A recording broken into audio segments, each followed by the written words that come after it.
Gracias, Marisita. Listo, ahora sí, vamos a empezar. Espero que hayan podido revisar la plataforma virtual. Les repito y reitero ello, debido a que ahí hay material adicional y que ha sido colgado de manera previa para que esta sesión sea netamente práctica y de afinar algunos conceptos vistos ya en el módulo, ¿no? Recuerden también que hay un foro y que me parece que tenían hasta el día de hoy, si mal no recuerdo. Yo mañana voy a empezar a ver el foro, a ver las respuestas. Bien, ahora vamos a empezar. Este segundo tema, bueno, ya en realidad tercer tema del segundo módulo, habla sobre políticas públicas y normativa en materia de violencia de género desde una mirada interseccional. Al igual que la primera sesión sincrónica, vamos a hacerla muy participativa, así que requiero de su atención. Primero quisiera iniciar recordando. En el módulo se colgó un PowerPoint y algunas lecturas que hablaban sobre políticas públicas en materia de protección contra la violencia de género. ¿Ustedes recuerdan qué políticas principales en materia de violencia de género hay? ¿Quién me podría mencionar algunas? Pueden también ponerlo en el chat.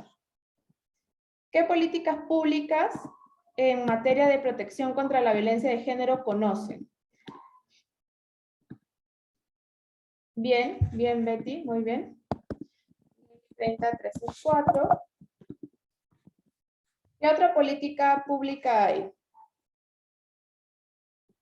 La 3364 es contra violencia familiar, y mujeres. Ley de igualdad, bien Betty. Hay una ley en general de igualdad salarial, de igualdad de oportunidades, ¿no? También está, por ejemplo, el Plan Nacional. A ver si están por ahí. Buenas noches, ¿qué tal? Bienvenida. Estamos preguntando qué políticas públicas recuerdan que hay en materia de protección contra la violencia de género. Por ejemplo, la 3364, que ustedes la manejan por ser del módulo integrado de violencia familiar, la ley de igualdad, el Plan Nacional contra la violencia de género, también el Plan de Derechos Humanos 2021, este año termina, hay una mención a los grupos de vulnerabilidad, entre los cuales se encuentran tanto las mujeres como las personas con discapacidad. Plan Nacional de Igualdad de Género, muy bien Betty, muy bien. Solo veo participando Betty, los demás y las demás, por favor, también. Plan Nacional de Igualdad de Género, y estas son las principales en general, ¿no? Ahora, yo les pregunto, y voy a copiar a otro PowerPoint, a otro slide. Estas políticas, la 3364 y su reglamento, porque es una política en realidad de protección al grupo familiar y a las mujeres, ¿incluyen la discapacidad? ¿Ustedes qué creen? Ley contra la hostilidad. Muy bien, Betty, voy a agregarlo. Betty nos dice, también está la ley de prevención contra el hostigamiento. También está la ley de trata. Betty nos dice que no, muy bien. Dice, no, en realidad no incluyen discapacidad. Ustedes, los demás y las demás, ¿qué creen? Solo estoy con Betty. ¿Qué tal? ¿Qué dice José Moncada? ¿Qué dice Alejandra? ¿Quién más se ha registrado? Leandro, todos los que se han registrado. Joyce, no incluye, muy bien, tenemos a las dos Bettys. Ni tampoco en la ley de adulto mayor, no incluye. La ley 3364 incluye de alguna manera la discapacidad. Quisiera que todos y todas participen. Laura María Clara señala que no. Bien. ¿Los demás y las demás qué creen? ¿Incluye o no incluye? No hay nada que incluye. Lourdes señala que sí. Lourdes, ¿en qué parte incluye la discapacidad? Cuéntame.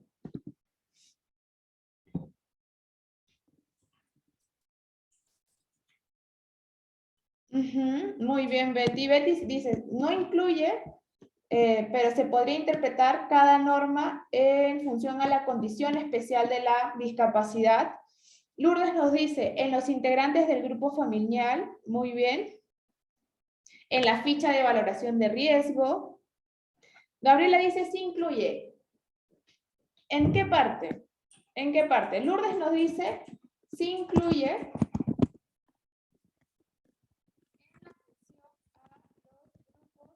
a los integrantes del grupo familiar. Los y las demás.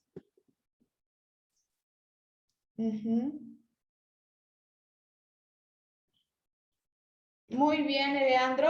Aquí con las participaciones las voy a copiar y vamos a hablar un poco sobre esto. Leandro nos dice, Betty primero nos decía, ¿no? No se puede dejar de administrar justicia por vacío o deficiencia de la ley. Muy bien, este es el principio Iura novit curia. No puedo dejar de administrar la justicia por vacío de la ley. Leandro nos dice, no he leído todas las leyes o políticas mencionadas, pero la que leí, como por ejemplo la 33.4, no la incluye a la persona y a la mujer con discapacidad expresamente, pero se les toma como parte del colectivo de personas, ¿no? Hay que interpretar. Muy bien, Gabriela. Justo iba a señalar esto, ¿no? En la parte que señala la mujer, señala en toda la etapa de su vida. Y no solo eso, ¿no? Si bien puede parecer de primera mano que la ley 33.4, y recuerden que ahora hay un tubo que me parece que salió en el 2020, 2021, inicios, ha salido el texto único ordenado de la ley 30.13.4. En este texto único ordenado se han hecho ciertas modificaciones y el reglamento, si bien no hay una protección a la mujer con discapacidad, sí señala que primero, dentro de los enfoques utilizados está el enfoque 4, está el enfoque de interseccionalidad. Aquí ya me doy cuenta que no han leído el PPT que está en la plataforma. ¿Por qué? Porque en el PPT sobre políticas se habla un poco sobre el enfoque de interseccionalidad y cómo está incluido en el tubo de la 30.13.4. Entonces, sí hay un enfoque de interseccionalidad incluido en la ley 30.13.4, en la que señala que para valorar el riesgo, para valorar y evaluar la violencia, se tienen que tener en cuenta no solo la condición de mujer, se debe tomar en cuenta no solo la condición de mujer, sino también factores como, y habla de muchos factores, ¿no? Condición de inmigrante, ser niño, niña, adolescente, también habla de la orientación sexual, por ejemplo, y también habla de la situación de discapacidad. Es decir, a pesar de que en las políticas puede que no haya una mención, o que la mención a las mujeres con discapacidad sea soslayada, tenemos que guiarnos de los enfoques como el enfoque de interseccionalidad, ¿no? Este enfoque nos va a permitir lograr lo que señalaba Leandro, ¿no? Que incluye a las mujeres con discapacidad, ¿no? Hay que interpretar, estaba muy bien lo que ustedes estaban señalando, ¿no? Si bien uno lo dice, hay que interpretar. Recuerden que en realidad sí lo dice dentro de los enfoques. Y en ese enfoque nos podemos coger para poder señalar que las mujeres con discapacidad necesitan una atención diferenciada. Una atención diferenciada. Y esto es súper importante porque si bien La 30.364 solo señala que la situación de discapacidad tiene que tenerse en cuenta. También habla la 30.364 de una protección especial cuando se está en una situación de discapacidad. También tenemos que por ahí leí que habían señalado las fichas de valoración de riesgo. Y las fichas de valoración de riesgo, si bien no hay ninguna ficha específica a la fecha de mujeres con discapacidad, sí tienen una parte dirigida a la situación de discapacidad, que es muy leve, que es muy cortita, que solo es poner si tiene o no discapacidad, si tiene dependencia económica y nada más. Pero hasta que no tengamos una ficha de valoración de riesgo diferenciada, podemos igual utilizar estos campos y el campo de observaciones para poder colocar todo el tema referido a la protección diferenciada. Y aquí quisiera, antes de seguir, quisiera señalar que, y esto tiene que ver, ¿cuáles son las críticas? La crítica, y voy a empezar con la primera crítica, es al incluir a las mujeres con discapacidad de manera muy general en el enfoque interseccional, la norma 30.364 y su reglamento no te dice qué implica tener una atención diferenciada. Esa sería una de las críticas, ¿no? Bien, ok, puedo incluir a las mujeres con discapacidad y una atención diferenciada por el enfoque interseccional. Sí, pero ¿qué implica esto? O sea, ¿qué cosa necesitan las mujeres con discapacidad? Eso no lo dice la 30.364 y su reglamento. ¿Qué otra crítica pueden identificar y que está en el PPT del módulo a las políticas en violencia de género, ¿no? Vemos que hoy por hoy hay muchas políticas y normas en materia de violencia de género. El Plan Nacional contra la Violencia de Género, el Plan de Derechos Humanos, el Plan Nacional de Igualdad de Género, la Ley de Prevención contra el Hostigamiento, la Ley de Trata, la Ley 30.364, pero si hacemos un zoom en estas leyes y vemos si incluyen o no el enfoque de discapacidad, no lo incluyen de manera tan clara, ¿no? Lo incluyen dentro de la interseccionalidad. Es una crítica. ¿Qué otra crítica ustedes creen que hay a estas políticas respecto a mujeres con discapacidad? Sí, en medidas de protección también habla sobre discapacidad. Es cierto, sí. De hecho, hay una protección diferenciada en medidas de protección, pero igual no te dice ya, ¿cuál es esa protección diferenciada? ¿Qué es lo que necesitan las personas y las mujeres con discapacidad? ¿Qué otra crítica podemos identificar que estaba en el PPT del módulo, que debieron haber chequeado? ¿O qué crítica se les ocurre? ¿Qué otras críticas hay a estas normas de violencia de género en materia de discapacidad?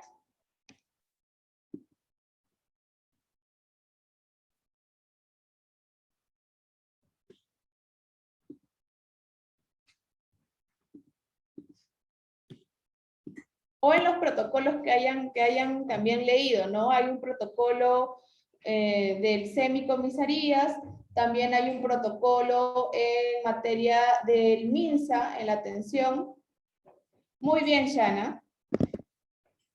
No habla de un reconocimiento, no habla de un reconocimiento de la capacidad jurídica de mujeres con discapacidad intelectual y mental. No lo menciona, ¿no?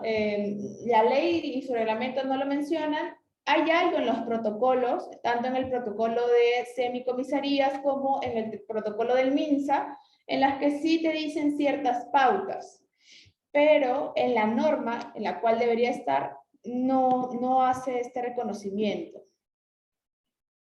Muy bien, Betty. Se le sigue estereotipando, ¿no? ¿Qué otras críticas hay? Es que se le sigue estereotipando a las mujeres con discapacidad. se les considere como niñas, ¿no? ¿Y esto por qué? Porque la ley no es clara, ¿no? Imaginemos que yo soy funcionaria del SEM y leo mi norma y solo dice enfoque interseccional. Sí, tenemos que tener en cuenta factores como discapacidad, pero no me dice nada al respecto, no me dice qué tengo que hacer, qué pauta tengo que seguir, a qué se refiere con tener en cuenta la discapacidad. Entonces, ahí hay una crítica. No prevé, muy bien, Mirna, esto es lo principal, que no prevé medidas de accesibilidad ni ajustes razonables. No lo menciona en ninguna parte de la norma, a pesar que incluye el enfoque interseccional, no lo menciona. Y alguno de ustedes me puede decir, pero María Alejandra, es que eso ya está en otra norma, ¿no? Ya está en la ley de personas con discapacidad. Es cierto, pero la importancia es que estén todas las normas que aplican en violencia de género. Si no, no estamos dando a los operadores todas las herramientas. No son percibidas como personas cívicas. Tampoco hay un filtro adecuado para sus atenciones diferenciadas en centros especializados desde el punto de vista de salud mental. Efectivamente, ¿no? La clase pasada yo les contaba cómo en Cámara Gesell no hay ningún psicólogo especialista en discapacidad y por tanto la Cámara Gesell nunca va a estar adaptada a mujeres con discapacidad. Entonces, estas son algunas críticas. ¿Qué podemos hacer? Y esta es la siguiente diapositiva, ¿no? Recordemos, ¿cuáles son las críticas? Sí, dice discapacidad en algunas partes de la norma, pero no te dice qué implica ello, no habla del modelo social de discapacidad, no habla de ajustes razonables ni accesibilidad, no habla del reconocimiento de la capacidad jurídica y no habla de los estereotipos que puedan haber, ¿no? Por más que se está hablando de mujeres. Y recuerden que la categoría mujer no es una categoría única. Las mujeres somos diversas. Las mujeres podemos ser mujer indígena, mujer con discapacidad, mujer lesbiana, mujer trans, etcétera, ¿no? Entonces, toda esta diversidad debería estar incluida en todas estas políticas de violencia de género, porque recuerden que la violencia de género tiene que ver con todo el aspecto de la vida de la mujer y en género también incluye a la población LGBTI. Y como decían por ahí en el chat, es entendida la mujer en su complejidad, ¿no? A la mujer en todas las etapas de su vida y desde una mirada interseccional. Gabriela señala, ¿no? En los colegios se ha exigido inclusión, sin embargo, las maestras hacen su mayor esfuerzo, pero no están capacitadas específicamente para atender a una persona que ha perdido la vista. Efectivamente, ¿no? Y a veces no es que el funcionario, y esto quisiera ser clara, a veces dicen, ¿no? Ay, no, es que la profesora o el funcionario o el servidor o servidora no quiere dar una buena atención. Y a veces no es así, no es que quieran, hay casos que sí, ¿no? Pero hay casos en los que hacen su mayor esfuerzo, pero no tienen las herramientas, no hay capacitación, en la norma no te dice nada claro, el propio Centro de Emergencia Mujer o el propio ministerio está tratando de incluir el modelo social, pero no lo ha hecho efectivamente, ¿no? Y tampoco para lo de discapacidad auditiva. En realidad yo creo que para ninguna discapacidad, ¿no? Tampoco mental, que deberían ser incluidos en la escuela. Entonces, ¿qué es lo que suelen decir algunos, no? Ah, es que está la ley 33.4, ¿no? Perdón, lo que dicen algunos es, está la ley 29973, ¿no? Que es la Ley General de la Persona con Discapacidad. Pero ello no es así, ¿no? Si bien tenemos esta ley, que es la Ley General de la Persona con Discapacidad, falta enlazar las obligaciones que derivan de esta norma con todas las políticas en materia de violencia de género, que no están enlazadas. No están enlazadas y ese es el gran problema, que no hay pautas claras. Entonces, yo les propongo, yo les digo esta pregunta. Frente a este escenario, ¿qué podríamos proponer?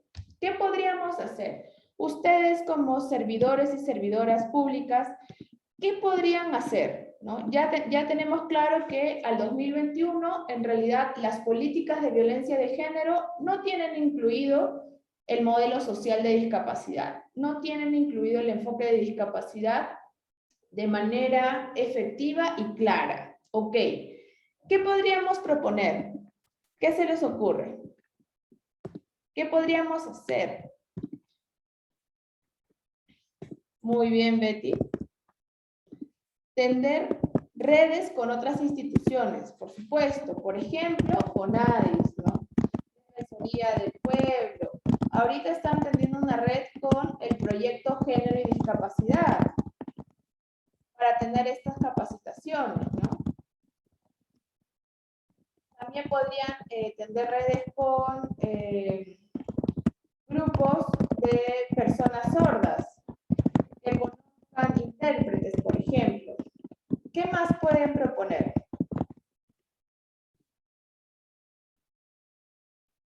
Claro, con el adulto mayor, con el SEBE, claro, porque puede ser una mujer con discapacidad y adulta mayor, ¿no? Donde ahí, recuerden, está la interseccionalidad, ¿no? Se está intersectando el género, el ser adulto mayor y la discapacidad también. Que se ponga en blanco y negro todo lo que se dice en grupos de trabajo importantes como este. Exacto. Esa es una gran tarea. Esa es una gran tarea, Gabriela, y por eso es que la segunda parte del taller va a ser súper casuística, súper práctica. ¿Por qué? Porque es cierto que muchas veces se dan, así como la norma, ¿no? La norma dice enfoque interseccional, se tiene que tener una especial consideración. ¿Qué es eso? ¿Qué significa? ¿Cuál es la obligación concreta que nace de ese enfoque interseccional del modelo social? Y eso tiene que ver con lo que nos señala Gabriela, ¿no? Que se ponga en blanco y negro todo lo que se dice en grupos de trabajo. Exacto, o sea, cómo yo lo aplico hoy a mi institución. Tener redes con las UGELs y DRELs para trabajar en la educación básica especial. Ahí en el tema de la educación voy a hacer un pie de página. Estas redes deben ser articuladas y contar con un líder. Muy bien. Exactamente, ¿no? Recuerden que, ahora voy a entrar en la educación, la violencia de género no parte, no solo en la familia, en el trabajo, ¿no? La violencia de género es endémica. Y la violencia de género tiene que ver con la falta de acceso a la educación integral, la falta de acceso al trabajo en igualdad de condiciones, situaciones familiares en las que los estereotipos nocivos están presentes y su incumplimiento generan violencia.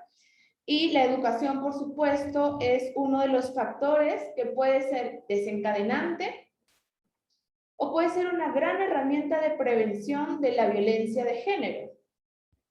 Ahora, ¿qué pasa? ¿Qué pasa aquí? Así como las mujeres sin discapacidad sufren ciertas barreras, como estar en una familia machista, que en el colegio no tengas espacios públicos, por ejemplo, en el recreo. Recuerden el colegio, ¿no? En el recreo, ¿dónde están las chicas? En las esquinas del patio. Y quienes ocupan todo el espacio público son los hombres porque se ponen a jugar fútbol. Entonces, en la educación, en el colegio, se replican estos estereotipos de la mujer tiene que estar a un lado y el hombre tiene el derecho de ocupar todo el espacio público. Algo tan simple y que podría pasar desapercibido, pasa, ¿no? Ahora, ¿qué pasa en el caso de mujeres con discapacidad? La situación es peor, porque las mujeres con discapacidad no acceden a la educación, no conocen sus derechos sexuales y reproductivos y por tanto están más expuestas a la violencia. Ahora, sobre el tema de la educación especial, aquí solo voy a hacer un pie de página porque no es el tema de hoy. La educación especial, el modelo social de la discapacidad propone no una educación especial. El modelo social propone una educación inclusiva. Si nosotros agregamos la educación, ¿por qué? Y ahora les voy a decir por qué. Porque la educación no solo tiene la función de adquirir conocimientos, sino que la educación tiene la función de socializar. La educación es educare y educere, en latín. Educare y educere implica, como les digo, no solo tener un montón de conocimientos, sino socializar con las personas. La educación es el segundo lugar en el cual nosotras y nosotros socializamos. Primero, de bebés, estamos en la casa. Todo el tiempo en la casa, ¿no? Salimos quizás al parque, por ahí. Y en el jardín es tu segundo espacio de socialización. Si en ese espacio segregas a personas con discapacidad a un colegio especial y personas sin discapacidad a otro colegio, no estás permitiendo la socialización. No estás permitiendo que el estereotipo de esa persona con discapacidad, no la quiero cerca, me da miedo. Esos estereotipos se van construyendo desde muy pequeños. En el hecho de que no haya ninguna persona con discapacidad quizás en el colegio. Y ahora les voy a leer. Gabriela dice, en el banco, por ejemplo, voy con un adulto mayor y me hace pasar rápido, pero hay cola adentro para que pase. Finalmente libero un vidrio. Claro, lo que propone Gabriela es que en el banco tampoco están preparados para atender a una persona con ciertas necesidades, ¿no? Alex nos cuenta, no soy de leyes, soy psicólogo, pero entiendo que la ley cuando menciona personas hace mención a todas las personas sin distinción de sexo, género, étnico, discapacidad. Por ello lo que se tiene que hacer es cumplir ello, brindar un trato equitativo a todas las personas y ayudar a que se desarrollen mayores ajustes razonables para que toda persona sin excepción pueda acceder a la justicia. Muy bien, muy bien. Aquí en Alex voy a parar un ratito. Recuerden que estamos hablando de qué podríamos proponer, ¿no? Ya estamos diciendo, podemos tener redes, podemos poner en blanco y negro lo que estamos hablando, quizás hacer un protocolo en su propia institución, en su propia sede. Estas redes deben ser articuladas. También podría hacerse una red en materia educativa para que se hablen de los estereotipos. Bien, y ahora Alex nos propone, sí, María Alejandra, pero recordemos que persona se debe entender como persona en todos sus ámbitos, ¿no? En su diversidad, es decir, personas de distintas orientaciones sexuales, personas con discapacidad, mujeres, etc. Es cierto, pero ¿qué pasa con la generalidad de ese término? Pasa lo que estaba señalando de la 30364. Si tú te guías o confías en que ya vamos a interpretar que persona debería ser persona sin ninguna exclusión, lo que genera es que pasa desapercibida. Como en la 30364, ¿no? Al inicio, casi todos me decían, no, es que la 30364 no incluye la discapacidad. Sí la incluye, en 2, 3 apartados, pero pasa desapercibida, porque si mantenemos la generalidad, diciendo, no, es que la ley incluye a todos, no es verdad. Hay que visibilizar, y eso podría ser otra propuesta, hay que visibilizar las necesidades de los y las usuarias con discapacidad. Todo lo que no se dice es como si no existiera, ¿no? Incluso si lo dejas en general, yo creo, pueden también opinar distinto. Este es un espacio en el que las opiniones diversas son bienvenidas porque nos permiten el debate y la disertación de ideas, ¿no? Si no está dicho, lo que genera es que el funcionario no sepa cómo aplicarlo. Porque no hay muchas capacitaciones en discapacidad y porque es tan genérico como enfoque interseccional. Ya, pero ¿cómo lo aplico? O sea, ya en la práctica, viene la usuaria, está frente mío. ¿Qué hago? Nos podemos guiar del sentido común, ¿no? Nos podemos guiar de, ok, voy a preguntarle si necesita algo, voy a ser empática, pero si no tienen las herramientas claras, va a haber un grave problema. Y el problema va a ser que no van a saber qué aplicar. Esa es ahí mi crítica con la generalidad. Ahora, ¿qué otra cosa se les ocurre que puedan hacer? No sé si Alex quedó clara mi explicación. Esa es una muy buena pregunta, Alex, muy buena pregunta. Y acá voy a parar también un ratito. Alex me dice, pero es que no puedo aplicar una ley de forma distinta por ser varón o mujer. Quizás la atención diferenciada, pero la ley no discrimina. Aquí vamos a entrar en una discusión súper interesante e importante para ustedes como funcionarios y funcionarias, que es la igualdad. La igualdad es un derecho principio jurídico, pero en realidad tiene que ver con la vida en general. Muchas gracias por la pregunta, en verdad, me permite explicar esto. Que la igualdad ha sido concebida y ha progresado en la historia de tres formas. En un primer momento, voy a poner primer momento, se hablaba de una igualdad ante la ley. Cuando empezaron a haber ciertas críticas, ciertas demandas de grupos vulnerables como las personas afro, como las personas con discapacidad, como las mujeres, lo que se dijo es que la ley tiene que ser igualdad ante la ley. ¿Qué es lo que implica esto? Que todos somos iguales ante la ley. Y que, como bien señala Alex, no puede haber una ley distinta para varón o para mujer con discapacidad y mujer sin discapacidad. Pero en el desarrollo de este derecho nos dimos cuenta que en realidad no es suficiente, ¿no? Es cierto, todos debemos ser tratados con el mismo ímpetu, deben acceder a la justicia de la misma manera, pero no era suficiente y se da un segundo momento en el que se habla de igualdad de oportunidades.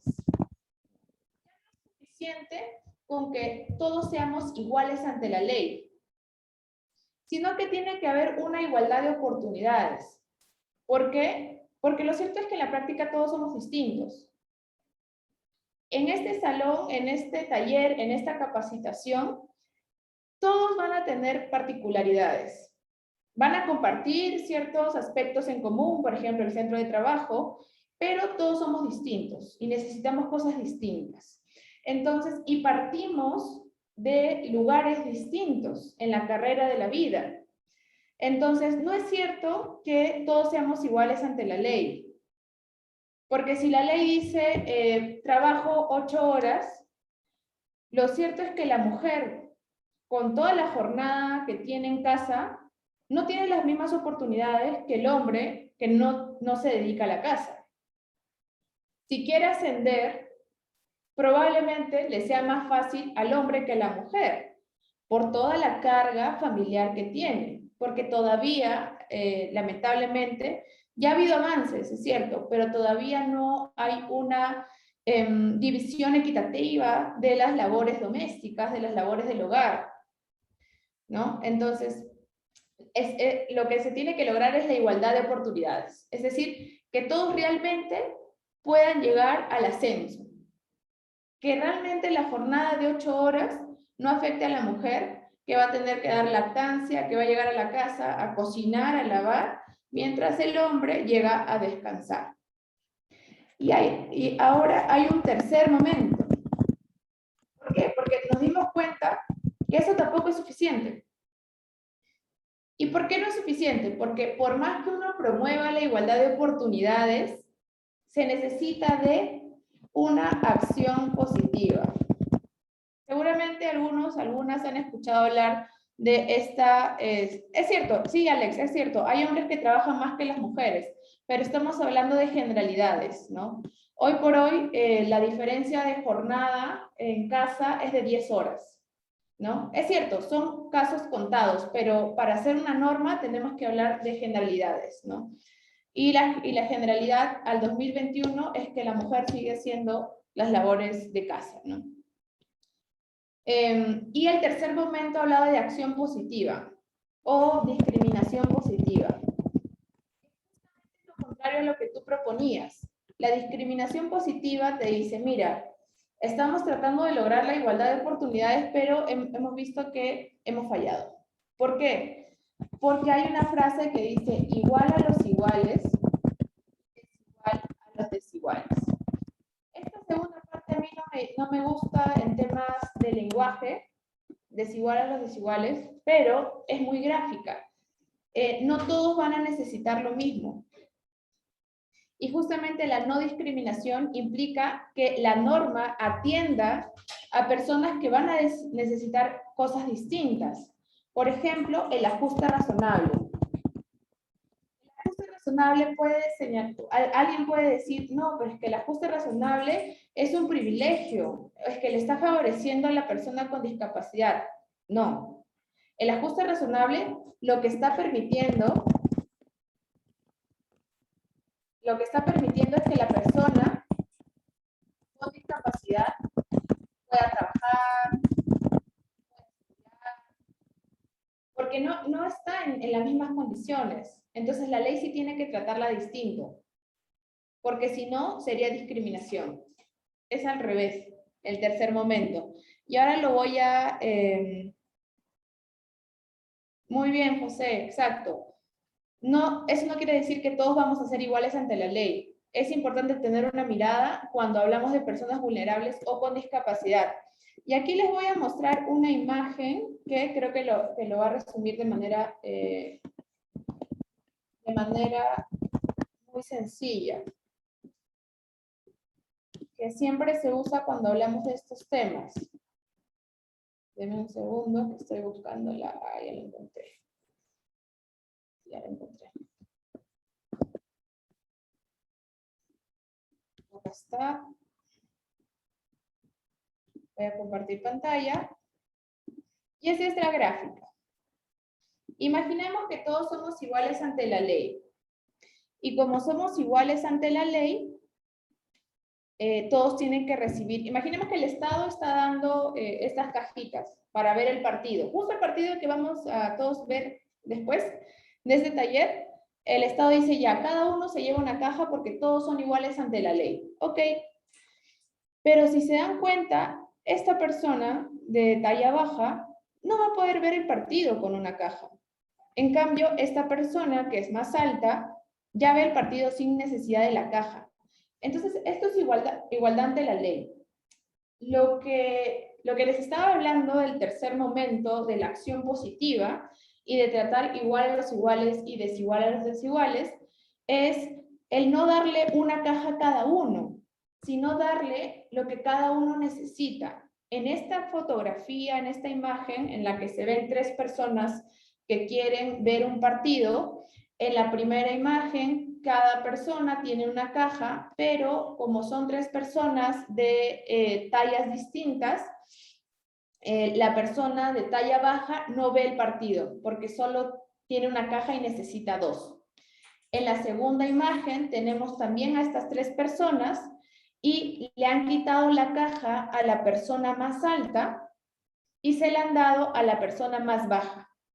De tal forma que las tres personas ahora pueden ver el partido. Y esto es no solo equidad, sino una acción positiva. Esto es realmente darle a cada quien lo que necesita. Y ahora voy a leer equidad. Exacto, pero a veces, Alex, la necesidad es que esté en la norma, porque si no está en la norma, no es que no estás discriminando, o sea, si está en la norma no estás discriminando, sino que tiene que estar en la norma. Así como está en la Ley de Personas con Discapacidad, así está en la Convención sobre los Derechos de las Personas con Discapacidad, y debería estar en la Ley 30364. Bacán, qué bueno, en verdad, es una muy buena discusión. Y si se dan cuenta, yo ahorita lo que he hecho es hablar la imagen, ¿no? ¿Por qué estoy hablando de la imagen? Cuando das un taller, capacitación, curso, puede haber una persona con discapacidad visual. Y la persona con discapacidad visual no va a entender el ejemplo si yo no relato la imagen. Como algo que a mí no me cuesta nada relatar la imagen, puede cambiar la accesibilidad, ¿no? Y eso siempre tenemos que tenerlo en cuenta, ¿no? Quizás en este taller hay alguien con discapacidad visual, entonces voy a relatar la imagen. Tener el chip de discapacidad es eso. Estar atentos, atentas a que todo lo que hagamos sea lo más inclusivo posible. Muy bien. Entonces, otra cosa que yo les digo que podrían proponer es siempre recurran a la ley, recurrir a la ley 29973, que es la Ley General de la Persona con Discapacidad. ¿Por qué? Porque como todavía en nuestro país el desarrollo no es completo, hemos avanzado, sí, y eso lo tenemos que aplaudir, aún no hay como les decía, un diálogo entre las normas.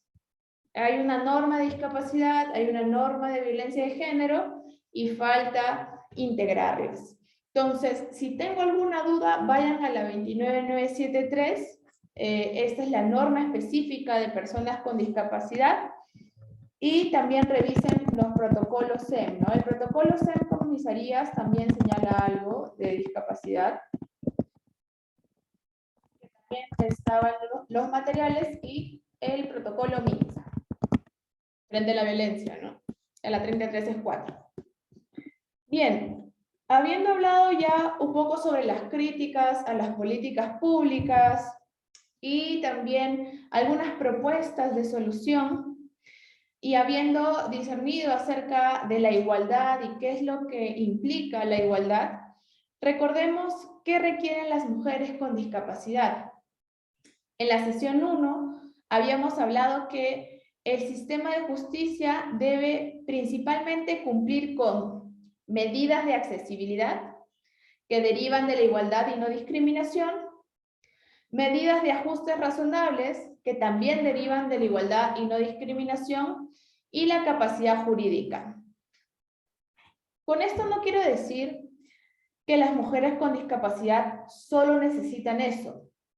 Las mujeres con discapacidad necesitan mucho más. Pero estas son las principales obligaciones. ¿Por qué? Recuerden que la accesibilidad es cualquier modificación en el entorno, tales como rampas, intérpretes, sistema braille, que va a permitir a las mujeres con discapacidad y a las personas con discapacidad acceder a un servicio, como el servicio de justicia. Igual los ajustes razonables, ¿no? Recordemos que el ajuste razonable es una modificación en el entorno específica, para un caso en específico, ¿no? Cambio de horario, que yo haga más diligencias, porque quiero verificar bien la situación de esta mujer con discapacidad. ¿Qué más habíamos hablado? ¿Qué otro ajuste podría haber? Que le baje del segundo piso al primer piso. Y claro, muy bien, Briana, ¿no? Hablar con voz alta sin que parezca que se le está gritando, si es que tiene la discapacidad auditiva, y el reconocimiento de la capacidad jurídica. Entonces, quisiera recordar esto y tomarme un momento acá, porque esas son las obligaciones principales. Sobre estas tres obligaciones, ¿ustedes tienen alguna duda, algo que no haya quedado claro, algo que teórica o prácticamente o en la práctica no sepan cómo aplicarlo? antes de pasar a la dinámica?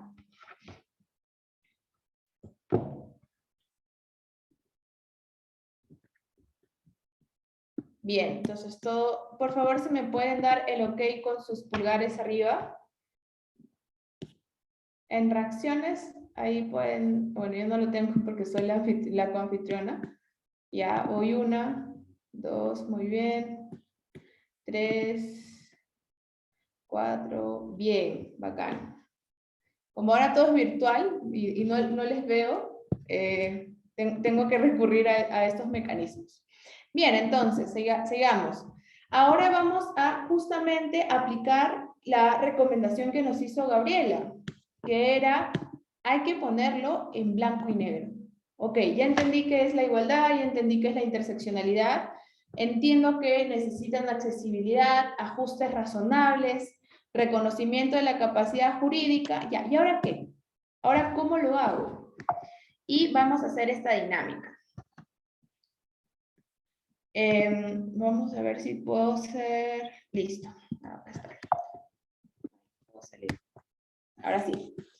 Vamos a trazar como un borrador de protocolo, porque a mí me gustaría que ustedes de este taller, de este módulo, se lleven la idea de hacer un manual de buenas prácticas, algún tipo de protocolo, algo que tengan en su institución, como les digo, manual de buenas prácticas, un documento quizás en el que realmente apliquen lo que estamos aprendiendo. ¿Ok? Entonces vamos a hablar juntos sobre cómo aplicar la interseccionalidad en la atención en casos de violencia con mujeres con discapacidad y luego cómo aplicar la interseccionalidad en políticas públicas, ¿no?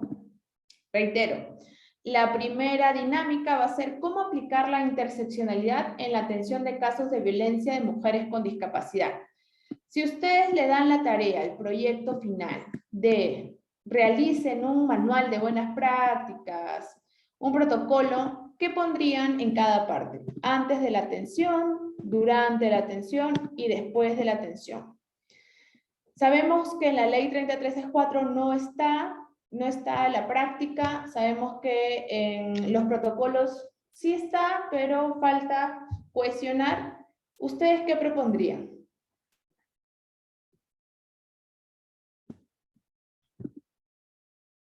Capacitación a los operadores, perfecto. Antes de la atención, capacitación obligatoria debería ser, ¿no? Capacitación, vamos a ponerlo, sí, quizás obligatoria o no, ustedes díganme, a los operadores jurídicos sobre el enfoque de discapacidad. ¿Qué más? Si tienen que hacer el manual de buenas prácticas, ¿qué otra cosa creen que deben tener en cuenta? Antes, durante y después de la atención.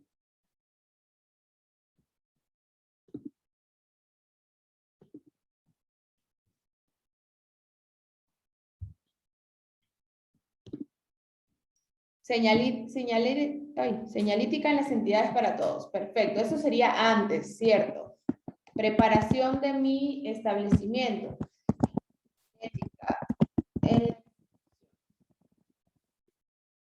¿Qué más? Alex, ¿a qué te refieres con eliminación de barreras? Algo más concreto, por ejemplo, Betty nos dice ajustes básicos en el entorno, la infraestructura adecuada y señalización. Entonces, lo primero que tengo que hacer antes de atender es ¿cómo está mi establecimiento, no? Pregúntenselo, ¿no? ¿Cómo está tu establecimiento? ¿Tiene la señalética? ¿Tiene la señalética en braille, por ejemplo? ¿Hay un mapa en braille de la institución?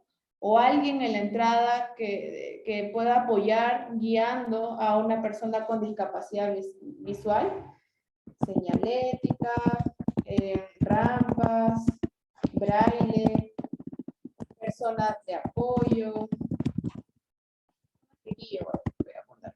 Guía a personas con discapacidad visual.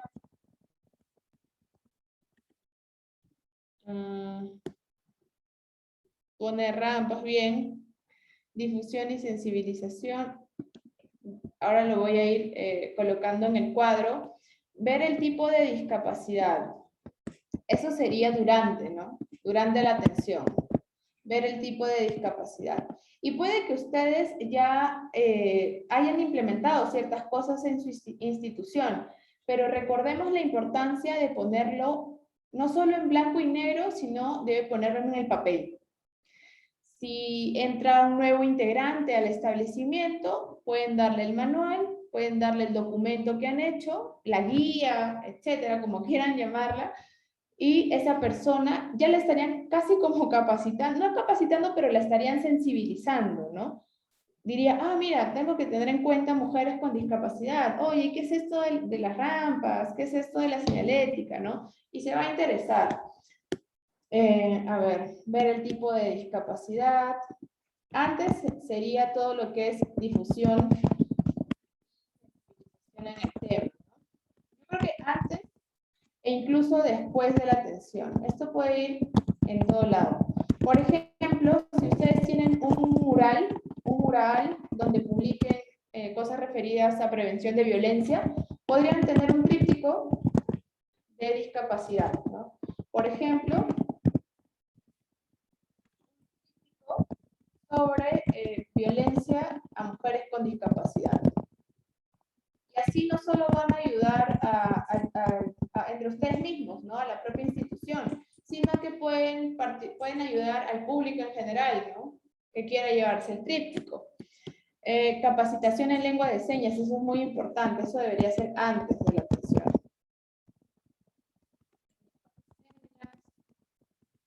O contratación. Lo ideal, en verdad, es que se contrate un intérprete de señas. Que esté capacitado para poder atender a cualquier persona con discapacidad auditiva, ¿no? Contratación de intérpretes de señas. José nos dice escucha activa, y esa escucha activa, acá me voy a detener un poco, esta escucha activa no tiene que ser una escucha activa como con las personas sin discapacidad, sino que tiene que ser una escucha activa mucho más paciente.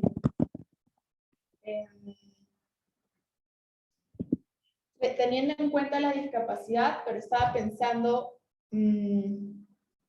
teniendo en cuenta las necesidades de la mujer con discapacidad.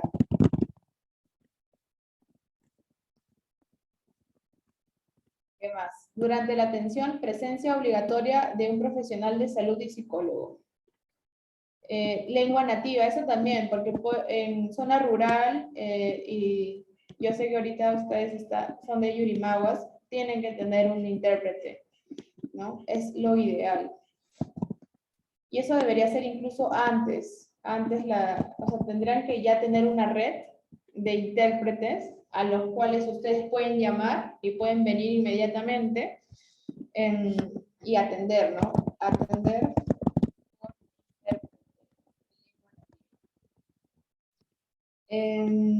La presencia de un psicólogo, y Alex, yo creo que tú me puedes ayudar en eso, creo que se debe dar siempre que el psicólogo no refuerce algún estereotipo, ¿no? Siempre que el psicólogo esté como, no como alguien que va a patologizar, sino como alguien que va a apoyar en la atención, ¿no?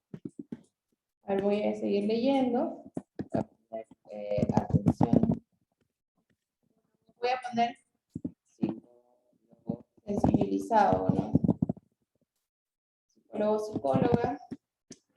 Eliminación de estereotipos, muy bien. Eliminación de estereotipos. Va a quedar chiquito, así que me voy a mover al Word. Compartir y voy a abrir un Word.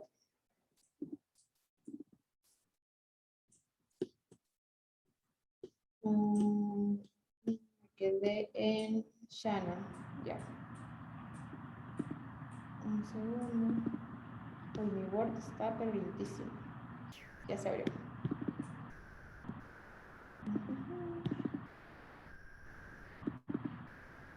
Acá está. sí, vamos a seguir compartiendo para que sea más práctico el Word. Ok, me decían, me quedé en Lourdes. Gabriela, ahí está. Adquisición de sillas de ruedas o sillones para adultos mayores, ¿no? Eso también debería estar. ¿Por qué? Porque de lo contrario, cualquier persona que pueda o quiera atenderse no va a poder quizás ingresar a todos los lugares del establecimiento, ¿no?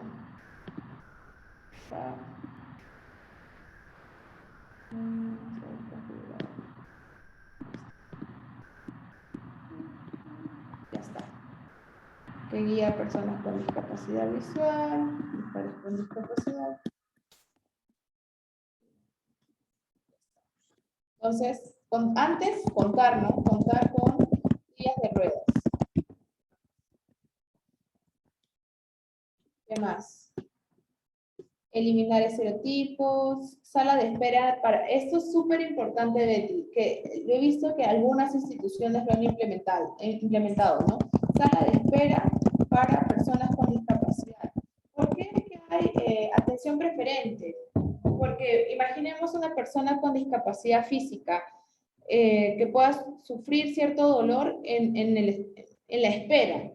Entonces, tiene que haber una sala de espera, no la vamos a dejar en un espacio abierto, sin ningún lugar en el que pueda apoyarse y durante 2 horas, ¿no? Lo ideal es que haya una sala de espera. Utilizar un lenguaje distinto es una discapacidad. Ya, súper, Alex, eres lo máximo. De hecho, la comunidad sorda, y así esta comunidad también se autodenomina como comunidad sorda, señala que ellos no tienen una discapacidad. Hay cierto sector de las personas con discapacidad auditiva que señalan que ellos no tienen una discapacidad, sino que, como bien ha señalado Alex, en realidad es otra forma de comunicarse. Así como uno habla inglés, francés, quechua o ajún, uno habla con lengua de señas, ¿no? Entonces sí hay todo un debate, y si les interesa el debate, por ejemplo, incluso en Estados Unidos hay una universidad que toda la universidad, ellos han decidido excluirse por decisión propia, toda la universidad habla lengua de señas. Entonces, cuando tú vas a la universidad, uno se siente el que no puede comunicarse, ¿no? Entonces, es una experiencia bastante enriquecedora y sí, hay toda una discusión sobre el tema. José nos dice, disposición de atención que incluya los sistemas de comunicación, efectivamente, ¿no? Antes de la atención, yo tengo que estar, o sea, mi establecimiento, institución,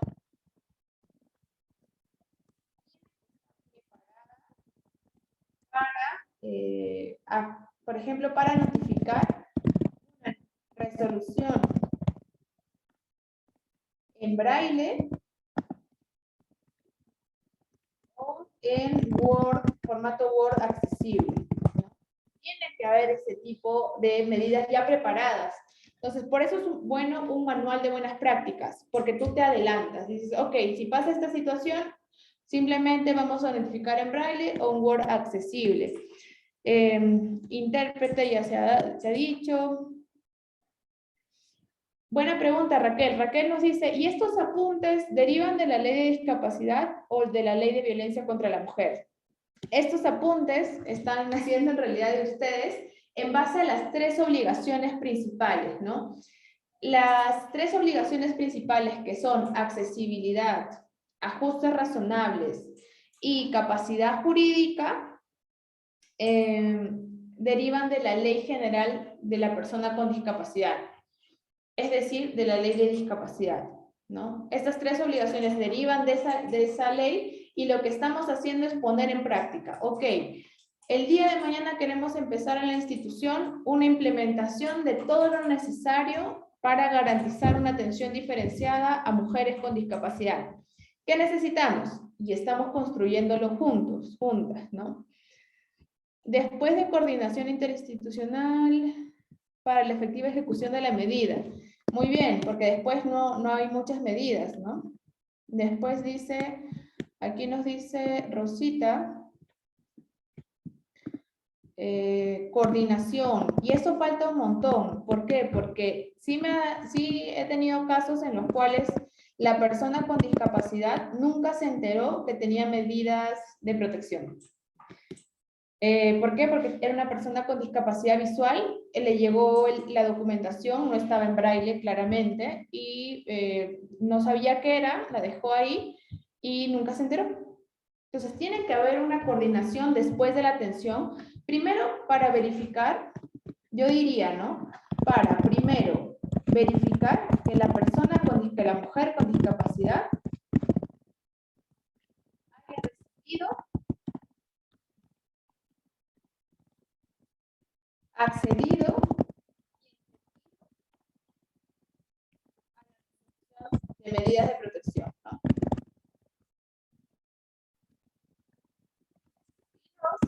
Necesitamos que haya para verificar la ejecución efectiva de las medidas de protección.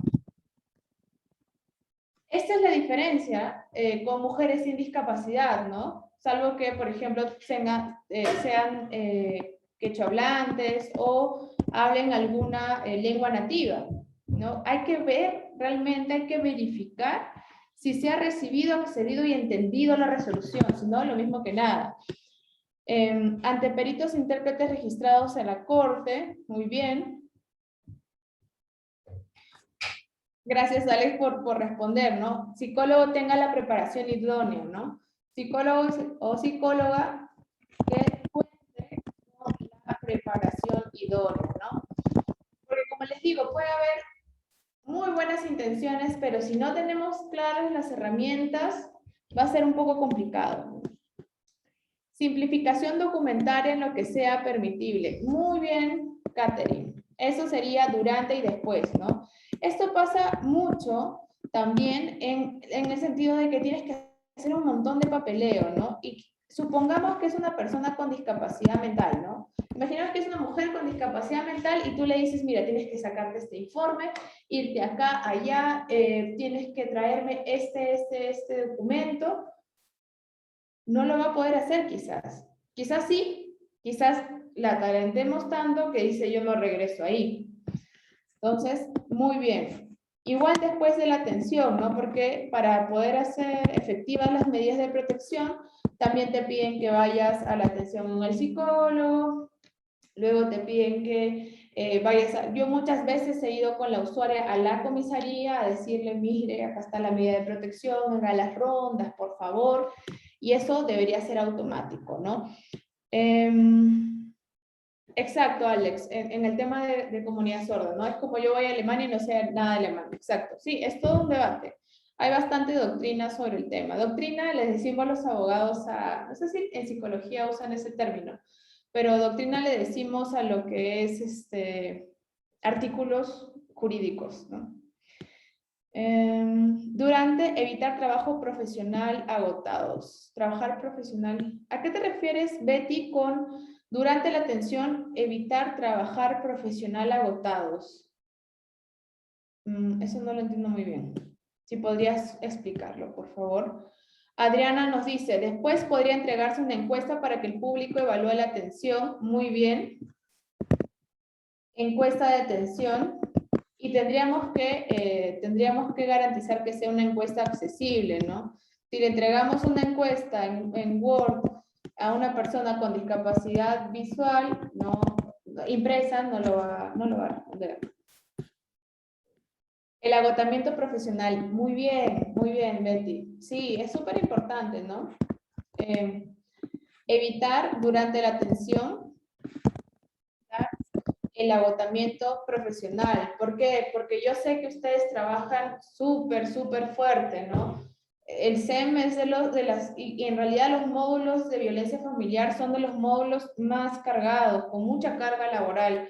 Y efectivamente, si uno está agotado, no va a dar el 100%, entonces eso también debería estar en el protocolo, ¿no? Betty también nos dice una muy buena recomendación. Estar acompañados por familiares de su confianza. Y aquí voy a detenerme antes de seguir. Miren, ya está saliendo casi un pequeño manual documento de buenas prácticas, que yo le diría que no lo pierdan de vista, que si es posible, púlanlo y pueden tenerlo. Betty nos dice, María Alejandra, durante la atención además tiene que haber acompañamiento por familiares de su confianza. Exacto, Alex. Si es que me has quitado lo que iba a decir, si es que ellos o ellas así lo desean. Exacto. Recuerden que el reconocimiento de la capacidad jurídica lo que dice es que las personas con discapacidad pueden decidir si van solas o no. Puede que deseen ir solas, así como puede que sí necesiten de un apoyo. Pero esta esta situación de estar acompañados o acompañadas por familiares no debería ser un requisito, ¿ok? Nunca debería ser un requisito. Debería ser siempre una facultad de la propia persona. Voy a ponerlo aquí. Nunca como requisito. Yo sé que Betty no lo ha puesto como un requisito, sino como una posibilidad. Nunca como requisito para la atención, sino una facultad de la propia persona. Por favor, si me pueden apoyar con el audio. ¿Desean participar?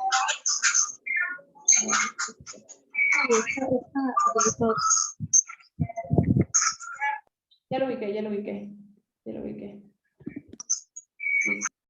No, ahí está, gracias. Estar seguros de que se sienten cómodos y que puedan desenvolverse sin tantas limitaciones. Exacto, Alex. Y eso tiene que ver, y lo voy a redondear en algo mucho más concreto, que es evitar miradas lastimeras, evitar una mirada de abajo, evitar diminutivos, ¿no? Por ejemplo, evitar diminutivos como papito, mamita, hijita, ¿no? Todo eso tiene que irse. Evitar diminutivos, evitar miradas lastimeras, evitar el paternalismo, ¿no? Porque ahí estaríamos infantilizando. Muy bien, Gabriela, en un solo acto deben estar todos los actos jurídicos para que vaya de un lado al otro, ¿no? Yo creo que eso debería estar después de la atención, para que sea un solo, claro, en un solo legajo y todo, porque sí me ha pasado, de verdad que sí me ha pasado varias veces que tengo que ir de un lado al otro, si no lo hacen efectivo. Coincido con el aporte de la doctora, que de preferencia está acompañado de familiar de confianza, ya que muchas veces las mujeres pueden ir a la comisaría, pero los efectivos, al no entender el motivo, dejan ir a la usuaria. Es cierto que dejan ir a la usuaria, pero tampoco debería darse como una condición, sino como una posibilidad, para no vulnerar el reconocimiento de la capacidad jurídica, ¿no? Exacto, muy bien, Betty. Eso vamos a ponerlo durante la atención. Durante la atención, y miren, han salido muy buenas cosas. Durante la atención, dirigirnos a los familiares, no a la usuaria. Aunque eso ya lo habíamos hablado un poco en la capacitación pasada, ¿no? ¿Por qué? Porque, como bien dice Betty, a veces los familiares te hablan, y la persona queda a un lado. No sé si les llegué a contar este caso, pero les cuento, ¿no? Yo atendía en un consultorio de manera gratuita. Justo la finalidad de ese consultorio era dar atención gratuita a personas en pobreza, ¿no? En situación de pobreza, que no tengan los recursos para acceder a la justicia, ¿no? A un abogado en realidad. Entonces, ingresa una chica con sus dos papás, ¿no? Ingresa una chica con sus dos papás Y sus papás me empiezan a hablar, la chica tendría unos 25 años más o menos. Y sus papás empiezan a decirme, quiero denunciar a tal persona por violación sexual a mi hija, y me empezaron a hablar de todo un caso de violencia sexual. Y yo veía a la chica, y la chica no decía nada. La chica estaba a un lado, estaba escuchando, y solo estaba bajando la cabeza, ¿no? Entonces yo le dije a los padres, ¿no? Miren, pasó lo que dice Betty, ¿no? El familiar hablaba, y le dije, bueno, bienvenidos, ¿no? Gracias por escoger este servicio. Necesito hablar con su hija para poder entender el caso. Así que por favor les pido que salgan un momento, allí hay agua, pueden servirse y nos esperen un momento. Hablé con la chica y la chica me dijo, mira, yo estoy embarazada, yo sufro del trastorno límite de personalidad y todo lo que te han dicho mis papás es mentira. Ellos piensan que como tengo trastorno límite de personalidad, no puedo tomar mis decisiones, ni siquiera en mi vida sexual, y no aceptan a mi enamorado. Y es con él con el que yo quiero tener este bebé. Así tal cual me lo dijo. Entonces yo hice algunas preguntas más, ¿no? Para ver si es que ella está sufriendo violencia, ¿no? Le pregunté un poco más sobre su relación, cuánto tiempo, cuál era la dinámica, ¿no? Etcétera. Y me di cuenta que en realidad era su enamorado, ¿no? Y que los padres tenían esta visión. Entonces, la idea, como dice Alex, es reforzar la autonomía. Y pasan estos casos, como les cuento, ¿no? Este caso a mí fue de los casos que más me impactó por el nivel de contradicción entre lo que me decían sus papás y lo que me decía ella, que ella estaba feliz de estar embarazada, estaba feliz de tener a su hijo y estaba pensando dejar la casa e irse a vivir con su novio. Y como sus papás habían dicho, no, mira, tú tienes una discapacidad y a ti te han violado. Es cierto que las mujeres con discapacidad tienen riesgos, tienen mayor riesgo, tienen 4 veces más riesgo que la mujer sin discapacidad de sufrir violencia sexual. Esto no lo digo yo, lo dijo un informe de Unión Europea hace ya varios años. Entonces sí, es cierto que tienen un mayor riesgo, pero también es cierto que muchas veces se les niega su sexualidad, así como en este caso, ¿no? Entonces, ¿cuál es no es la dificultad, sino el reto en la atención a mujeres con discapacidad? El reto siempre es lograr el equilibrio. Entonces, aquí durante la atención está afrontar el reto de lograr el equilibrio entre el reconocimiento de la autonomía y el reconocimiento de factores de riesgo adicionales por la discapacidad. Como yo les contaba en la sesión pasada, muchas mujeres con discapacidad no perciben la violencia, perciben que las están corrigiendo. Porque tienen una discapacidad física, por ejemplo, no, es que me está corrigiendo porque yo soy una carga, ¿no? Y yo lo he escuchado de varias mujeres con discapacidad. Y también está reportado en muchos estudios. Entonces, hay que lograr, ese es el mayor reto, lograr ese equilibrio entre voy a reconocer tu autonomía, pero también voy a ver los factores de riesgo adicionales, ¿no? Sin caer en el paternalismo. Es complicado, no es fácil, pero se puede lograr, hay que intentarlo y la idea es siempre tener buena disposición, ¿no? Betty también nos dice, el uso de tecnologías por parte de los operadores. Exacto. Zoom, WhatsApp, muy bien, sí. Uso de tecnologías, ¿no? Uso de las TICs. Uso de la tecnología. Y eso también va después de la atención. Entonces vemos cómo uso de la tecnología. Vemos cómo, a ver cómo voy con la hora, voy súper bien, ya. vemos cómo ustedes han podido crear una pequeña guía de lo que se debe tener en cuenta, ¿no? Yo he agregado algunas cosas, ¿no? Como el equilibrio entre el reconocimiento y los factores de riesgo, este tema de la autonomía, pero ustedes ya tenían las ideas y por eso es importante de mantener el diálogo de estos temas. Porque muchas veces ustedes tienen buenas ideas, pero el problema, como les digo, es ponerlo en blanco y negro. ¿Ok? Entonces yo les recomendaría esto, voy a guardarlo como ejercicio 1, sesión 2, y se lo voy a enviar a Julio o Natalie. Se los voy a enviar también por acá ahorita. Denme un segundo, guardo. Voy a guardar el documento para enviárselos y vamos a pasar a la segunda dinámica. ¿Qué les pareció esta primera dinámica? ¿Les ha servido?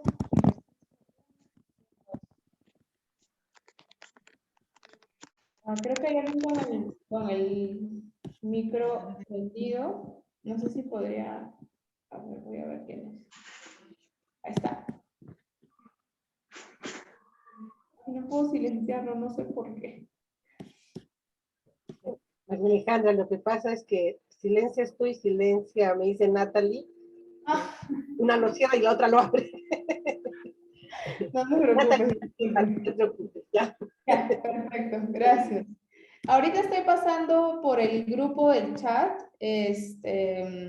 Lo que tienen que hacer es que les va a aparecer un gráfico de un documento y tienen que darle clic en el gráfico o o hablado también va a aparecer, ¿no? Denme un segundo. Voy a mandar este ejercicio 1 y como les digo, voy a reiterar en esto todo lo que pueda. Si pueden, llévenlo a cabo, ¿no? Hagan un pequeño manual, sería excelente. Ahí lo pueden descargar. Tienen que darle clic en donde dice ejercicio 1, sesión 2. Haga clic para abrir, dice.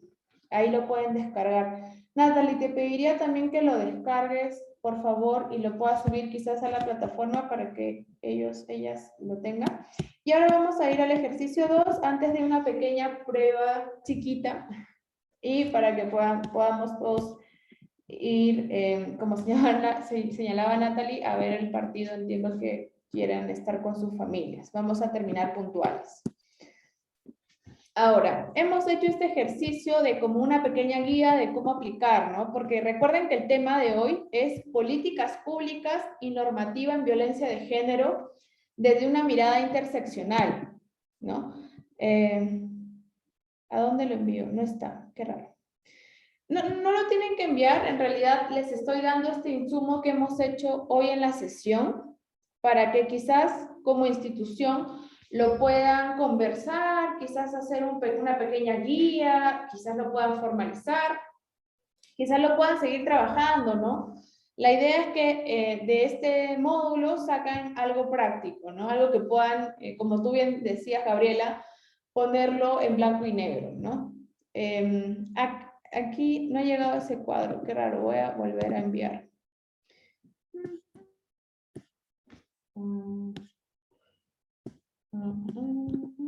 Acá está.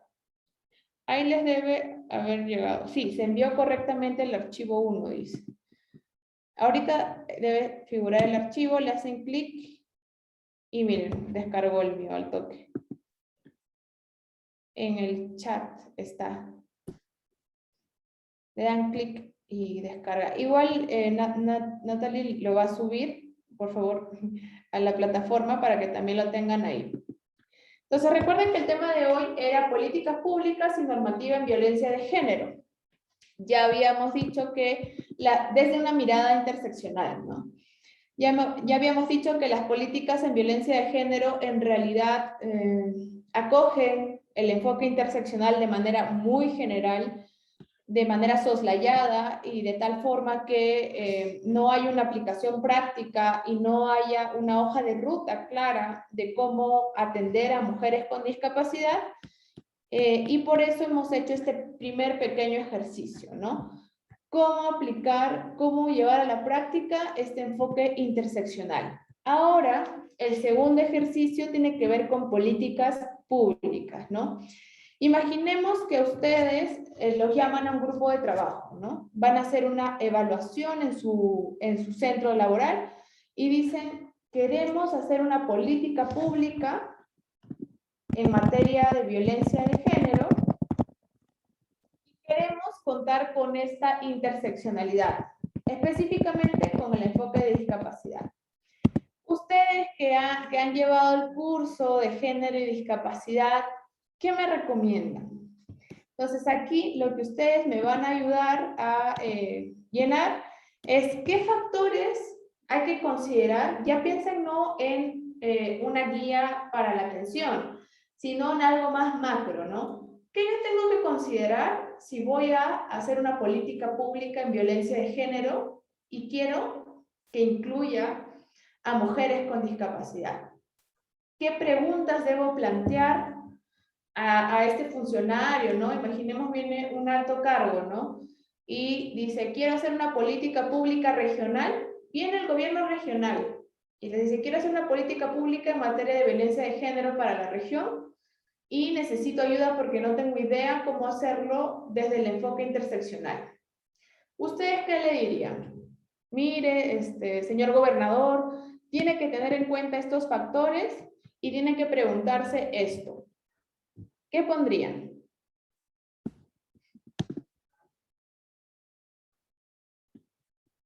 Se cuenta con personal profesional. ¿A qué te refieres, Betty, con perfil de género? Eso no me queda muy claro.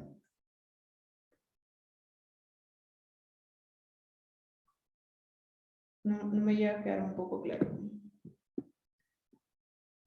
Reitero la pregunta, ¿no? Viene el gobernador regional y les dicen, quiero hacer una política en materia de violencia de género para la región. Pero no tengo idea cómo aplicar la interseccionalidad y la discapacidad en esta política pública. Ayúdenme. ¿Qué preguntas le dirías que tenga en cuenta y qué factores debería considerar?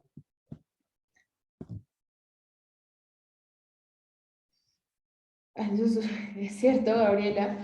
Los factores a considerar primero es la accesibilidad en la ciudad, ¿no? No sé si les pasa, y confírmenme, no sé si les pasa igual que acá en Cajamarca, en Yurimaguas no sé si es igual, no he tenido el gusto de ir, pero en Cajamarca solo hay 2 rampas en la Plaza de Armas. El resto de la ciudad es inaccesible excesivamente, ¿no? Perdón, en Iquitos. Bueno, Iquitos sí conozco, es muy bonito. Me acuerdo que habían ciertas rampas, pero recuerdo que no había. Exacto, hay pocas acá. Entonces, lo primero es accesibilidad en la ciudad.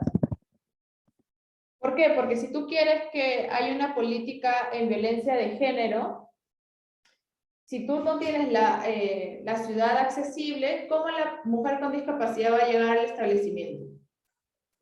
El transporte público accesible.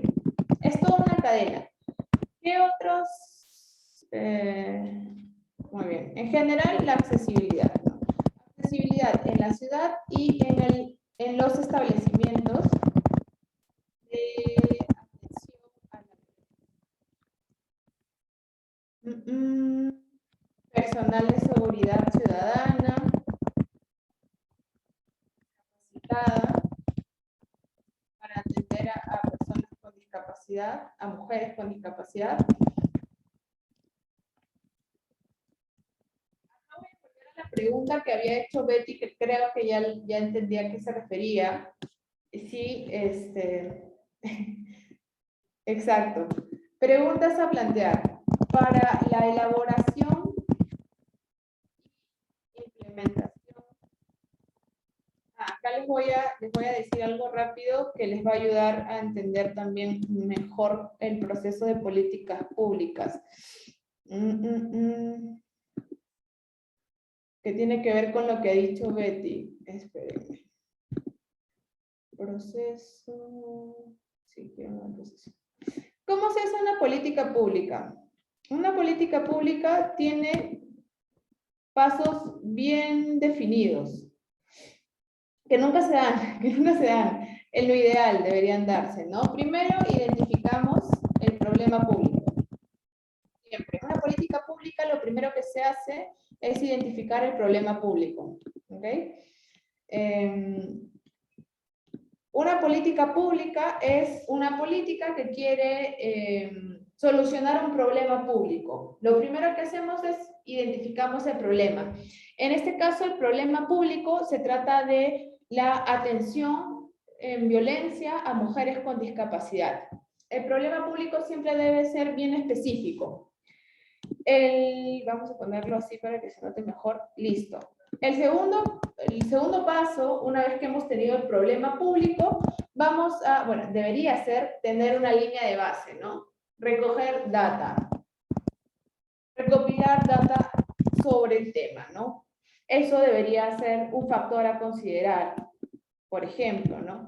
Hacer focus group, hacer consulta y focus con personas con discapacidad para que sean ellas mismas las que te digan qué necesitan. Entonces, recopilas data, etc. ¿Cuál es el otro paso? Elaborar la política pública. No puedo meter texto. Vamos a eliminar. Ya está.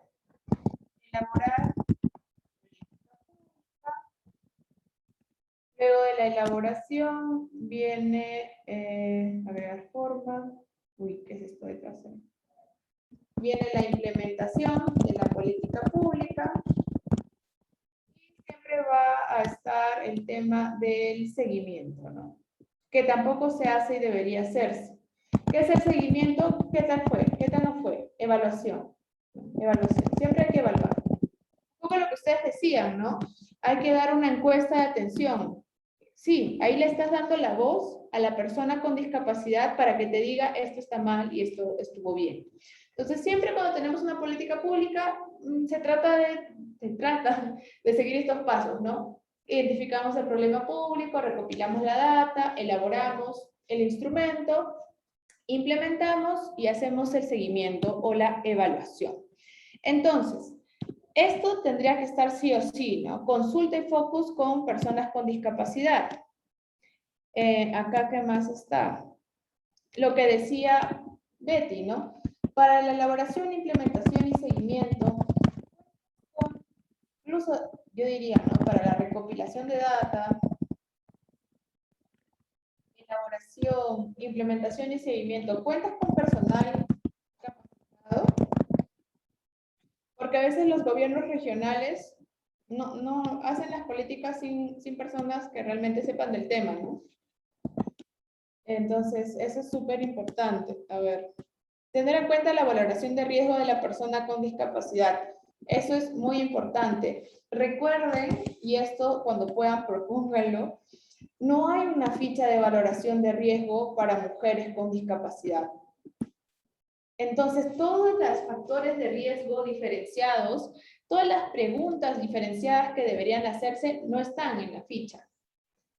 Solo está, ¿tienes discapacidad? Sí, no. Y algunas preguntas más de dependencia económica, básicamente. No hay preguntas sobre ajuste razonable. No hay muchas preguntas en general. Entonces, eso lo que hace es invisibilizar la necesidad de la mujer con discapacidad y la violencia, ¿no? Ficha de valoración de riesgo diferenciada tiene que sí o sí tomarlo en cuenta. Debe existir un grupo de contingencia específicamente para ellos relacionado al lenguaje de señas. Eso tiene que ver con accesibilidad, recuerden, accesibilidad. Presupuesto, Betty, por supuesto. ¿Tienes presupuesto? Esa es la gran pregunta del millón, ¿no? Cuando uno elabora la política pública, tienes que también preguntarte cuál es el presupuesto. Y les doy un dato, todo lo que es transversalización del género, te señala que tiene que estar en todas las etapas de la política pública y tiene que, por supuesto, estar en la etapa del presupuesto. Sin presupuesto, en el Estado no hacemos nada, ¿no? Si es para mujeres... Muy bien, Alex, ¿no? Eso también es una gran pregunta que muchas veces no se hace, ¿no? Ay, ¿por qué no se copia bien? Está bien. Es si existe personal femenino en las comisarías capacitadas para la atención. Pues,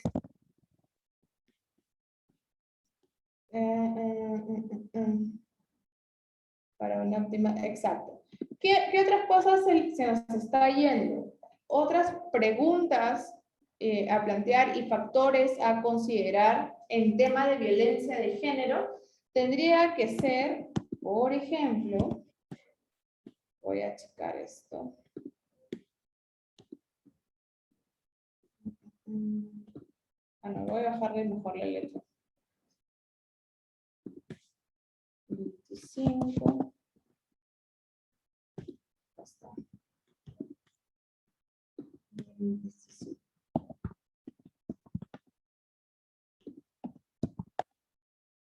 Ya está.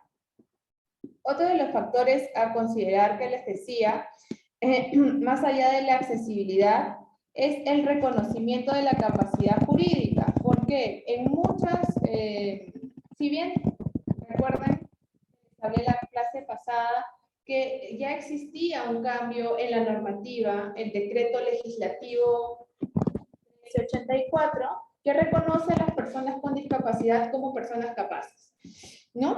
Entonces, pero lo que pasa es que en muchas instituciones públicas se les niega la capacidad jurídica y se sigue hablando de interdicción. Entonces, para lograr luchar contra la violencia de género, habíamos visto que el reconocimiento de la capacidad jurídica es vital. Entonces, una pregunta que yo haría es si todas las instituciones están alineadas con el decreto legislativo 1384. ¿Por qué? No lo están. La mayoría no lo están. Hemos detectado un montón de casos en los que no solo piden la interdicción, sino que no llegan a atender. Entonces, por ejemplo, esto sucedía en el Banco de la Nación un tiempo. No en todas las sedes. Yo le hablo de la sede, esto era la sede de Chorrillos, me parece. Sí. También hubo otra sede, sí, claro, y hubo otro banco que no quería abrir una cuenta a una mujer con discapacidad visual y le pedía un testigo a ruego, es decir, alguien que dé fe que ella está entendiendo, ¿no? En vez de tener el contrato en braille. Pero bueno, ese es otro tema. Sobre capacidad jurídica, si tú no tienes tus instituciones alineadas al decreto legislativo 1384, lo que pasa es que la mujer no va a poder acceder quizás al dinero, al trabajo, a la educación, y eso recuerden que son factores de riesgo que van a potenciar la violencia. Recordemos que el ciclo de violencia tiene que ver también con mujeres que no tienen autonomía, que tienen cierta dependencia emocional o económica, y que no están cumpliendo con un estereotipo. Entonces, otro de los factores a considerar que no lo han dicho es los estereotipos. En la convención, voy a poner a cargar mi laptop antes de que muera. En la Convención de los Derechos de las Personas con Discapacidad, hay un artículo, que es el artículo 8, artículo de la Convención sobre los Derechos de las Personas con Discapacidad, que habla de toma de conciencia y que habla de estereotipos. Y lo cierto es que ese artículo no se toma mucho en cuenta. Es como que si los estereotipos se habla, pero no se llega a tratar y evaluar esta problemática. Y en toda política pública en materia de violencia de género, los estereotipos cumplen un rol fundamental. Porque recuerden que la perpetuación de la violencia muchas veces es el no cumplimiento de un estereotipo. ¿Cómo se da el ciclo de la violencia? Yo tengo un estereotipo, por ejemplo, voy a poner un estereotipo burdo, ¿no? El estereotipo de que la mujer cuando tiene novio debe vestirse y comportarse,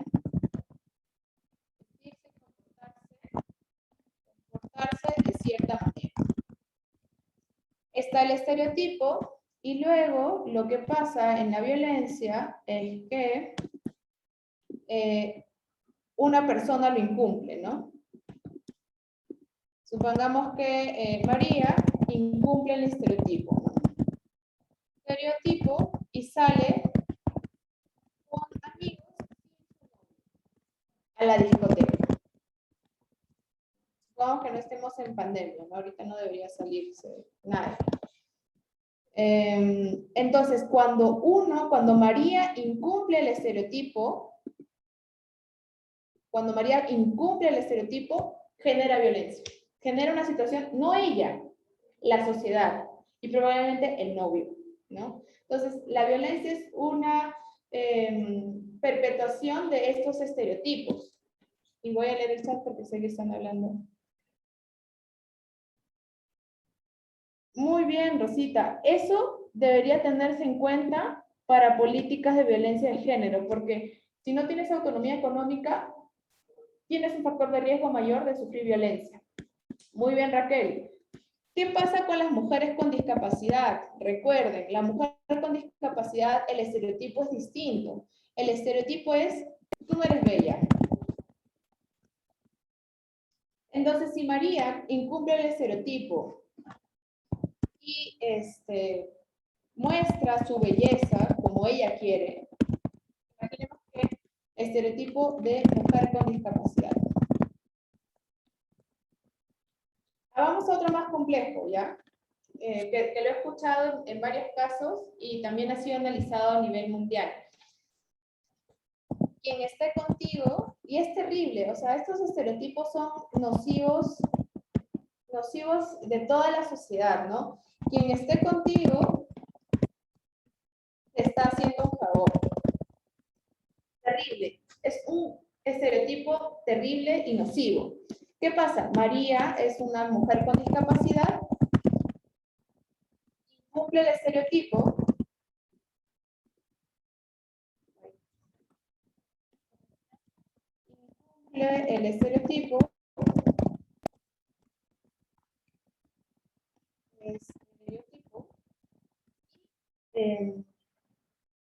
cuestiona la relación que tiene. Entonces, al cuestionar, lo que pasa en muchos casos de violencia es que José, llevándose por este estereotipo que está calado en la sociedad, es violento con ella. Porque le dice, oye, yo te estoy haciendo un favor, ¿eh? Tú debes ser sumisa y debes estar 100% conmigo. Entonces, estos estereotipos, y que son ejemplos burdos, lo sé, que son ejemplos que son un poco más claros, pero que están en la realidad, tienen que ser tomados en cuenta en cualquier política. Exacto, ¿vale? Se da todo el tema de no puedes, ¿no? También lo que dice Gabriela, trátame bien porque nadie te va a mirar así. Exacto. Leandro dice, una vez en mi trabajo, evaluando un caso de apoyo y salvaguardia, el estereotipo era que la señora habría sufrido ACV y ahora tenía hemiplegia, pero tenía un niño de 8 años. Su propia familia aludía que ahora que tenía esta discapacidad, se me ha ido, decía que ya no puede ser madre. Claro, y que no puede ser buena esposa. Entonces, estos estereotipos van a generar violencia. Probablemente José, no digo que todos los hombres sean así, ni que todas las mujeres sean así, pero hay una posibilidad de que José, cuando vea que María está incumpliendo el estereotipo, la va a violentar. Física, sexual, psicológicamente. Entonces, en toda política hay que tener en cuenta los estereotipos. Toda política. Igual en su manual de buenas prácticas, estar bien atentos a los estereotipos, ¿no? Por ejemplo, el caso que cuenta Leandro, terrible. Imaginemos que Leandro no haya sido una persona sensibilizada, no haya sido una persona que se haya dado cuenta del estereotipo, ¿no? Imaginemos, ¿no? Esta señora tiene una discapacidad y su familia dice, no, ella no se puede hacer cargo de los niños. necesitamos que alguien sea el tutor de los niños. Supongamos que ese funcionario, no hablo de Leandro porque Leandro sé que no es así, no actúa así, y supongamos que el funcionario diga, tienen razón, ¿no? Sí, pues, ok, sí, tenemos que ver todo el tema del tutor. Ese estereotipo inconsciente puede estar presente en nosotros y nosotras y debemos estar muy atentos, atentas a ellos. Entonces, tiene que estar en nuestro manual de buenas prácticas. En este pequeño recuento que hemos hecho, tenemos que tener en cuenta los estereotipos inconscientes que pueden surgir. ¿Ok?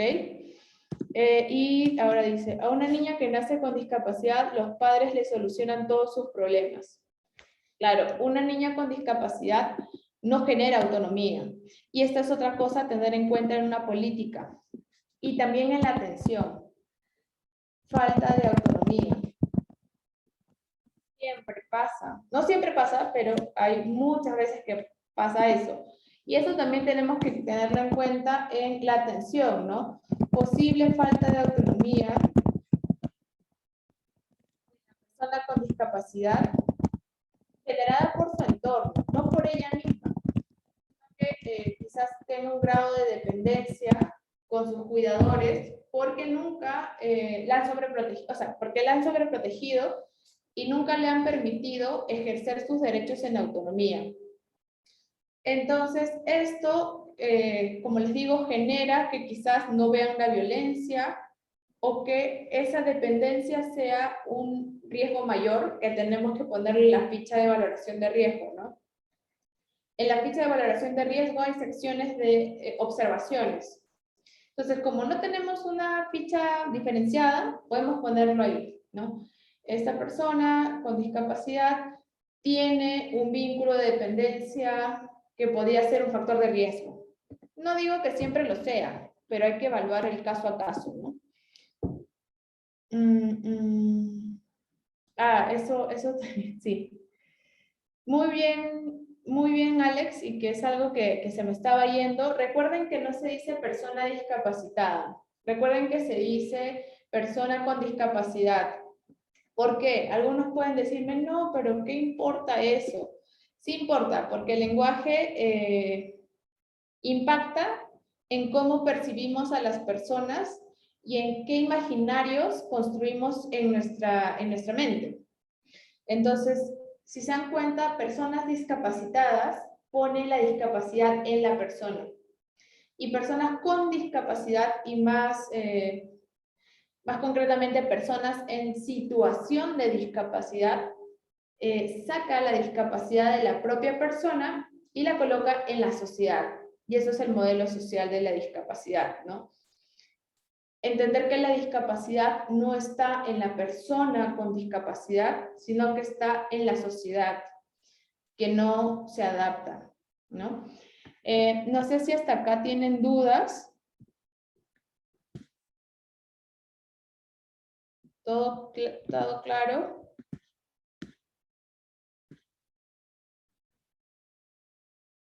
Ok, entonces vamos a pasar a la pequeña evaluación.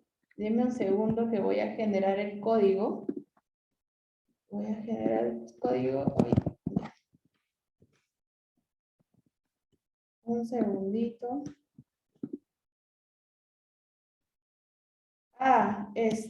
En todo caso, Natalie, no sé, te pregunto si la evaluación, claro, porque se han salido varios, entonces no sé si la evaluación lo podemos poner en la plataforma. María Alejandra, perdón que interrumpa, pero yo creo que mejor sí en la plataforma, porque por la hora y porque varios participantes no han podido acceder y no va a ser equitativo para todos. Ya, perfecto. Entonces, yo le voy a pasar a Natalie, sí, por favor, gracias. Gracias, Julie, me quitaste la palabra de la boca. Justo eso iba a indicar ahora al final. Sí, no te preocupes. Entonces voy a modificar un poco la prueba porque era más interactiva, entonces para que sea asincrónica totalmente y te la paso. Ya, genial. Listo. Bueno, espero que les haya servido esta sesión. Sé que todos ya quieren irse a ver el partido, pero, y que les haya servido y lo pongan en práctica en su institución. Sin más que decir, los dejo libres y nada, hasta otra oportunidad. Muchas gracias y también estoy pasando el PPT ahora a Natalie para que también lo pueda subir. Gracias. Muchas gracias, María Alejandra, gracias a todos los participantes. Recuerden completar el foro, hacer todas sus actividades este fin de semana para que podamos iniciar el nuevo módulo, y de todas maneras la PPT que me mande María Alejandra, la estamos subiendo ahora con el video también que estamos grabando. Que tengan buenas noches y que gane Perú. Gracias.